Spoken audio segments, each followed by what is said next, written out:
Da bo 5 minut, ne, bom brala. Jaz sem videla na programu, da bo tukaj tudi Danica Mikuš Kos. Verjetno bo prišla na okroglo mizo šele. No, ampak oba, tako Bernard kot Danica, sta zame zelo pomembni osebi. Oba sem spoznala kot absolventka psihologije leta 1975, proti koncu leta 1975, ko smo imeli priprave na terapevtsko kolonijo Rakitna 2.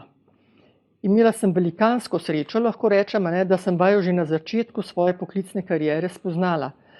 Kar dva velikana prostovoljske in psihosocialne scene v Sloveniji in nasploh cenjena in priznana strokovnjaka na svojem področju. Mogoče se sliši nekam patetično, pa pompozno, ampak jaz mislim to povsem resno in iz srca. Oba sem v naslednjih letih pogosto videvala in sem z vama sodelovala na različnih sestankih, pripravah na socioterapevtske tabore, pri projektu Štepansko naselje in drugih strokovnih dogajanjih. In prav to sodelovanje je v veliki meri pripomoglo k graditvi moje strokovne identitete. Vajini napredni pogledi na možnosti in načine psihosocialne pomoči ter vajin angažma v tej smeri sta v veliki meri doprinesla tudi k mojim strokovnim nazorom, takrat in kasneje v času mojega poklicnega delovanja. Danes je tvoj dan, Bernard, zato se bom osredotočila predvsem na drobce mojih izkušenj in spominov povezanih s tabo. Kot novopečena šolska psihologinja na osnovni šoli v Štepanskem naselju sem v prvih letih službovanja večkrat rabila razgovor, nasvet ali pa pomoč strokovnjaka, ki mi bo prisluhnil in bil pripravljen z menoj deliti svoje znanje in izkušnje.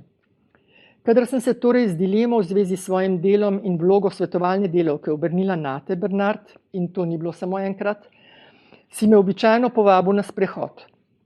Med potjo sva razglabljala o mojem izzivu. Z umirjenim, počasnim glasom si me s pomočjo vprašanj vodil v razmišljanju, ne da bi mi sam dajal odgovore na moja vprašanja. Na koncu sem se vedno počutila opolnomočena in imela sem idejo, kako ravnati naprej. Danes vem, da si bil ti moj prvi supervizor, čeprav takrat tega izraza nisem uporabljala. Čeprav nisi bil zaposlen v osnovni šoli Karla Destovnika Kajuha v Štepanskem naselju, kjer sem delala jaz, pa si bil vedno pripravljen pomagati tudi z osebnim angažmajem. Niti bilo škoda časa in energije za razgovor z ravnateljem, učiteljico ali učencem naše šole, če se ti je zdelo to smiselno. Tako si na primer prišel v šolo in moderiral pogovor med mano, učiteljico in učencem, ki je imel težave, in podobnih situacij, kjer si interveniral prostovoljno, a ne je bilo še več. Največ stikov s tabo sem pa seveda imela v zvezi s socialno-terapevtskimi tabori, ki so potekali v začetku v okviru taborniškega odreda Črni mrav. Na celoletnih pripravah nanje, na večdnevnih analizah tabora in seveda na taborih samih, kjer smo 14 dni preživeli skupaj in se brusili v številnih interakcijah. Na taborih si vedno deloval profesionalno, skrbno in človeško toplo, upoštevajoč vsakega otroka in vsakega prostovoljca posebej. Večkrat se spomnim trenutkov, ko smo po kosilu imeli ta stari, kot smo se radi poimenovali, navado sest v kuhinji na sestank. Vodil si nas skozi pregled dogajanj na taboru in se ustavljal, kjer si opazil težave, dileme ali pa neizrečena vprašanja nas prostovoljcev.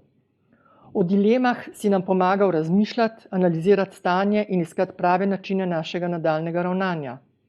Tudi tukaj si prevzemal vlogo supervizorja, le da si bil v njej pri rešitvah tudi sam bolj aktiven, včasih tudi direktiven. Zakaj toliko govorim o tvojem načinu delovanja na teh sestankih in pri individualnem profesionalnem svetovanju meni? Zato, ker je bilo to zame zelo pomembno. Kasneje sem sama postala supervizorka in sem se lahko vedno spomnila tebe in tvojega načina ravnanja v tej vlogi. V tem smislu si ostal tudi kasneje, ko se nisva več videvala, zame pomembna referenčna oseba. Podobno kot smo kasneje v življenju morda bili tudi prostovoljci referenčna oseba za kakšnega otroka, s katerim smo se družili. Naj omenim še nekaj, kar sem zelo cenila pri tebi, Bernard, in kar je med strokovnjaki pravzaprav prej redkost kot pa pravilo. Vedno si nesebično delil vse svoje znanje in izkušnje z nami. Nisi se skrival za strokovno avtoriteto, ki nekaj ve, vendar to ni za vsakogar, ampak si radodarno predajal svoje znanje dalje. Hvala ti, Bernard.